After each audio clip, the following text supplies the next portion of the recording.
Hello, perceptive readers. We're continuing along with the special reading during this March of Exodus. And you remember from Exodus chapter 3, I call that the famous account of the conversation, between Moses and God.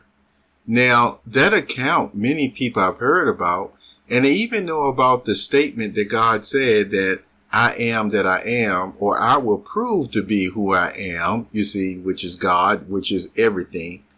However, did you know in that same conversation, God did say, tell them that Jehovah sent you, So he still said his personal name to Moses. Another interesting thought is, question, did you know how old Moses was when God called him for that special service? Well, it's actually mentioned how old he was before he spoke with Pharaoh.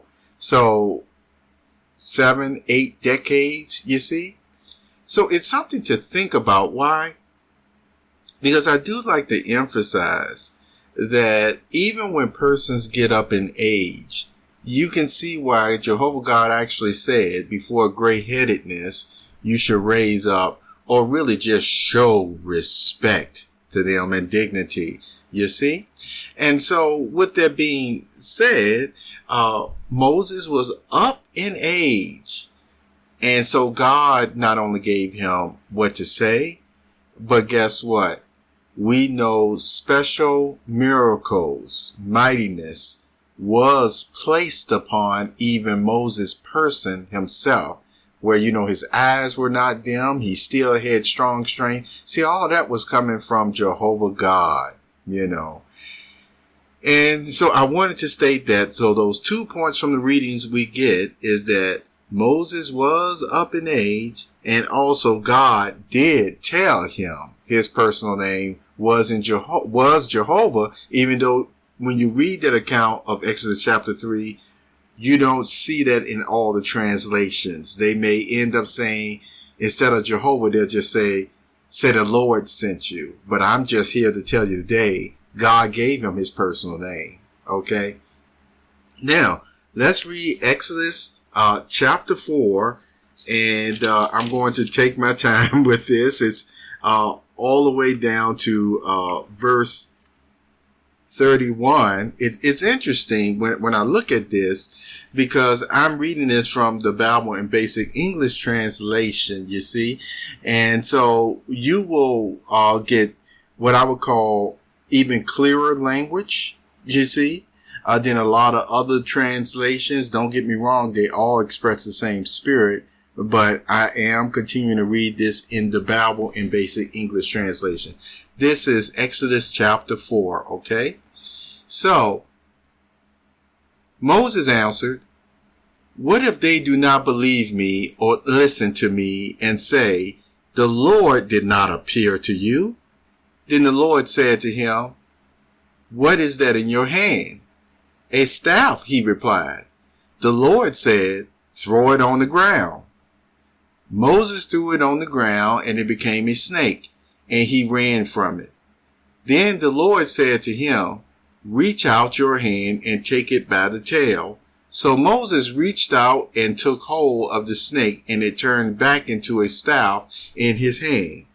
This, said the Lord, is so that they may believe that the Lord, the God of their fathers, the God of Abraham, the God of Isaac, and the God of Jacob, has appeared to you.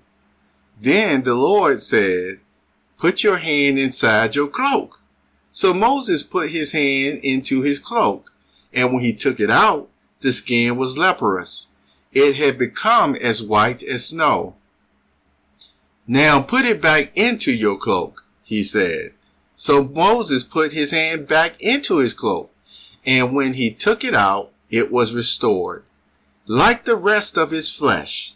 Then the Lord said, if they do not believe you or pay attention to the first sign, they may believe the second. But if they do not believe these two signs or listen to you, take some water from the Nile and pour it on the dry ground. The water you take from the river will become blood on the ground." Moses said to the Lord, "Pardon your servant, Lord. I have never been eloquent, neither in the past nor since you have spoken to your servant. I am slow of speech and tongue." The Lord said to him, "Who gave human beings their mouths? Who makes them deaf or mute? Who gives them sight or make them blind? Is it not I, the Lord? Now go. I will help you speak and will teach you what to say." But Moses said, "Pardon your servant, Lord. Please send someone else." Then the Lord's anger burned against Moses, and he said, "What about your brother, Aaron the Levite? I know he can speak well. He is already on his way to meet you, and he will be glad to see you.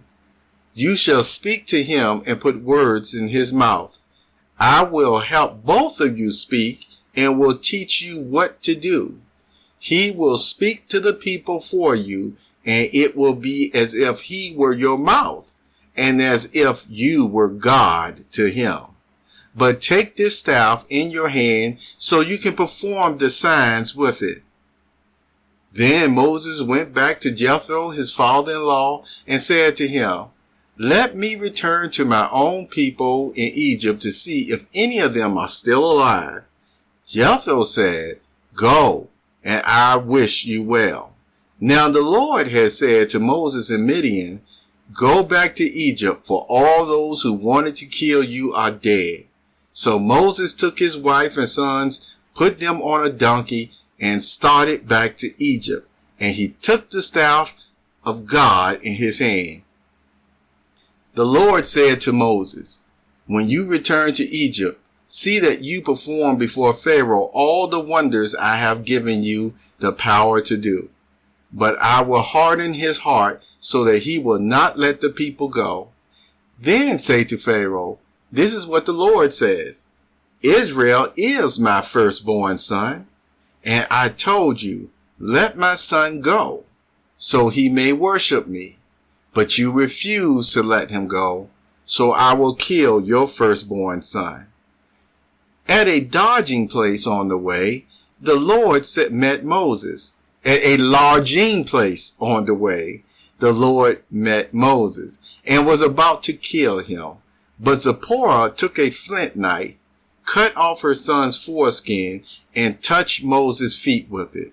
"Surely you are a bridegroom of blood to me," she said.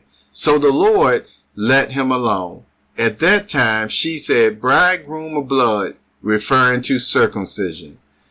The Lord said to Aaron, "Go into the wilderness to meet Moses." So he met Moses at the mountain of God and kissed him. Then Moses told Aaron everything the Lord had sent him to say, and also about all the signs he had commanded him to perform. Moses and Aaron brought together all the elders of the Israelites, and Aaron told them everything the Lord had said to Moses. He also performed the signs before the people, and they believed. And when they heard that the Lord was concerned about them and had seen their misery, they bowed down and worshiped. I hope you have benefited from this reading of the Holy Scriptures, also known as the Good Book and the Holy Bible, whose author is Jehovah God.